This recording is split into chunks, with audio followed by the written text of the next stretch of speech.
वैदिक पर्सपेक्टिव के इस YouTube चैनल को सब्सक्राइब करें, वीडियो को लाइक व शेयर करें।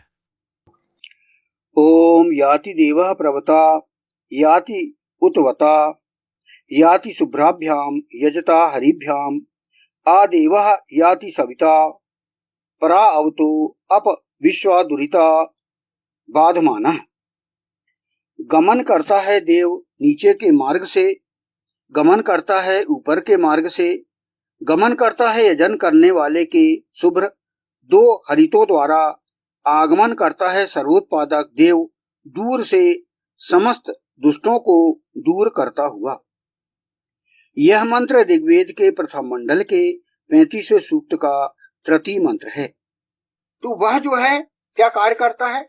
दुष्टों को दूर करता हो, यानी सत्कर्म करने वालों साधुओं के परित्राण और दुष्कर्म करने वाले दुष्टों के विनाश के लिए सर्वोत्पादक विष्णु परम पुरुष के लिए कोई भी दूरी महत्व नहीं रखती। कितनी भी दूरी हो, वह शीघ्र इन दोनों कार्य के संपादन हेतु आगमन करता हो। तो यहाँ पर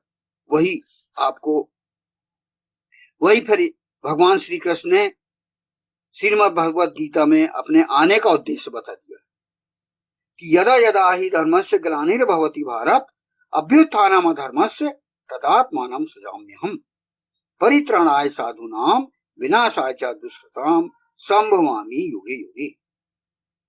इसका क्या अर्थ भगवान श्री कृष्ण ने किया है कि हे भारत, जब जब भी धर्म की ग्लानि और अधर्म का अभ्युत्थान होता है, मैं अपने आप का सृजन करता हूं, साधुओं के परित्राण और धर्म संस्थापन के लिए, दुष्कर्मियों के विनाश के लिए मैं युग युग में संभूत होता हूं। ये श्रीमद् भगवद गीता में यहाँ पर उद्धरण आप देख सकते हैं। तो ये क्या है कि विष्णु परम पुरुष कई प्रकार से सत्पुरुषों के संकटों का निवारण करने आता है। इस दुनिया में हर युग में आया है वो विष्णु परम पुरुष के 10 अवतार, वो इसके प्रमाण हैं। हमारे इतिहास में यह सुरक्षित है। तो वह सत्पुरुषों का संकटों का निवारण करता है। और कैसे करता है, इस विषय में हम थोड़ा सा विचार करें कि सत्पुरुष अर्थात सत्पुरुष कौन?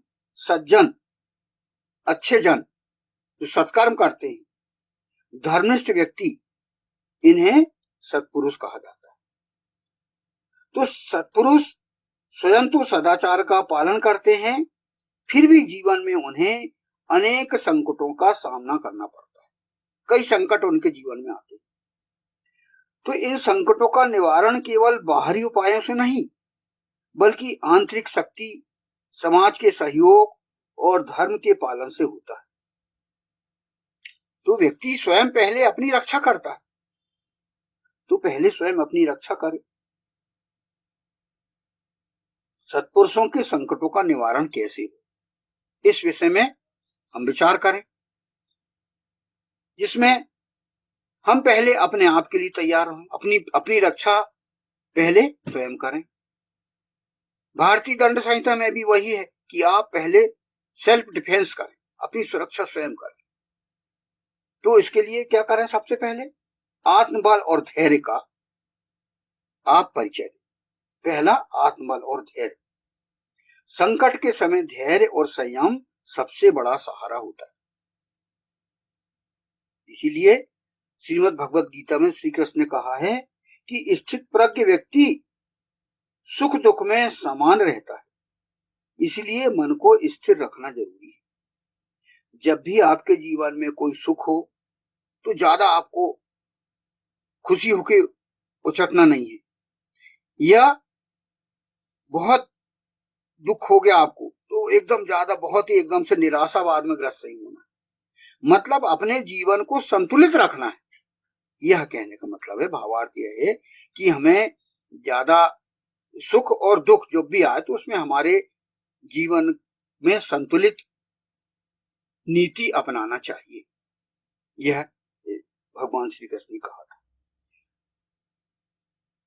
तो यह हुआ आत्मबल और धैर्य का परिचय दें हम, यानी हम अपने संकटों का निवारण कैसे करें, स्वयं अपने आप के लिए तैयार हैं। फिर दूसरा, ईश्वर में आस्था और भक्ति। हम ईश्वर में जिसकी भी हम उपासना करते हैं, चाहे कोई भी हो, हिंदुओं के लिए उनके ईश्वर, मुस्लिम के लिए उनके ईश्वर, ईसाइयों के लिए सिख है, जैन, बौद्ध, हर किसी के लिए वो अपने अपने ईश्वर का वह सच्चे मन से स्मरण करें और मानसिक शांति इससे मिलती है और मार्गदर्शन भी मिलता है इनसे। जैसे कि आप सतयुग का उदाहरण देख सकते हैं कि प्रहलाद ने विपत्तियों में भी ईश्वर का स्मरण नहीं छोड़ा। प्रहलाद के इतिहास से आप शिक्षा ग्रहण कर सकते हैं कि ईश्वर भक्ति क्या होती है, वह आप प्रहलाद के इतिहास से ज्ञात कर सकते हैं। तो अंततः उनके जीवन में सत्य और भक्ति की ही वजह हुई। तो ये दूसरा कारण हो गया ईश्वर में आस्था और भक्ति, जिससे कि हम अपने आप को तैयार रखें। फिर समाज का सहयोग। सज्जनों की रक्षा के लिए समाज को आगे आना चाहिए। भगवान श्री कृष्ण ने धर्म की रक्षा के लिए सदैव सत्पुरुषों का साथ दिया, तो यही है। और सत्यमेव जयते, सत्य की रक्षा समाज का कर्तव्य है। तो समाज भी हमारी रक्षा के लिए तत्पर रहता है, तो हमारे लिए यह जरूरी है। फिर तो हम यहां समझ रहे हैं सत्पुरुषों के संकटों का निवारण कैसे हो। तो इसे हमने ज्ञात किया कि स्वयं पहले हम अपने संकटों का निवारण के लिए हम स्वयं तैयार।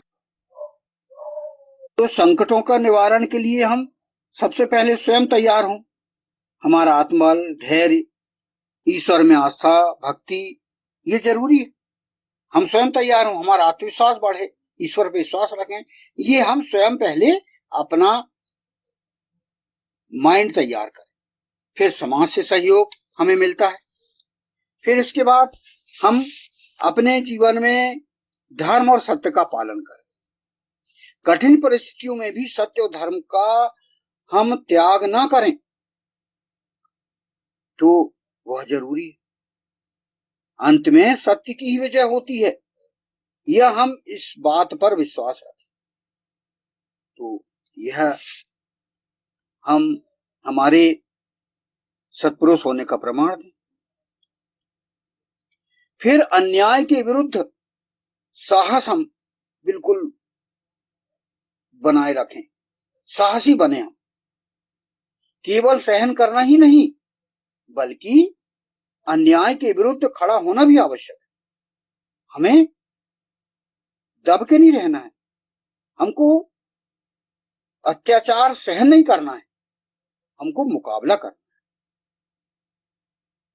जिस प्रकार अर्जुन को भी धर्मयुद्ध के लिए प्रेरित किया गया, यह देख सकते हैं आप। सज्जनता का अर्थ कमजोरी नहीं, बल्कि साहस और धर्म है। साहसी होना चाहिए। आप खुद पढ़िए। तो ये हमारे जीवन में बहुत ही जरूरी है। फिर विवेक और साहस, सही निर्णय लें हम। संकट में घबराने के बजाय विवेकपूर्ण निर्णय लेना चाहिए और सही समय पर सही कदम संकट को दूर कर सकता है। आप विवेकपूर्ण निर्णय लीजिए, बुद्धि से कार्य लीजिए।